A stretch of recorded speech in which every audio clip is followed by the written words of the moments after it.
Hi guys, good morning. Nakakauna ba mo dere sa Marigundon Food Camp? Na dere only samgyeopsal for only 199 pesos.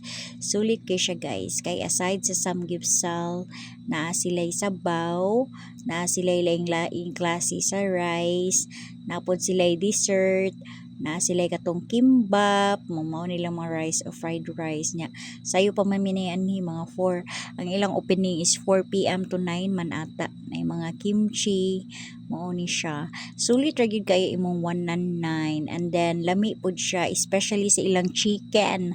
Must try. Sulit kayo ang 199. Ang ako lang dili ganahan nila guys, kumukaon mo tarungan nagbutang ang kanang sandok kay masuko ang tindera mo yaw-yaw siya mao na siya downside. And aside from that usahay na apoy langaw nga mangtugpa. Kay tingali open area siya. So mao ni siya daghan kayo busog kayo mi ani nga time.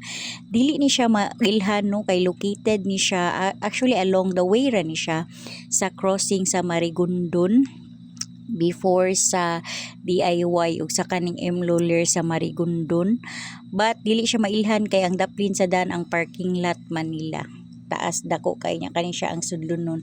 I guess sa unahan na apoy pickleball area po dira. So visit mo if naamoy time. Akong ma-rate ani nga place is 7 out of 10. Sulit kaayo mong 109. Separate ang soft drinks na way labot sa pagkaon. So thank you so much for watching. Bye.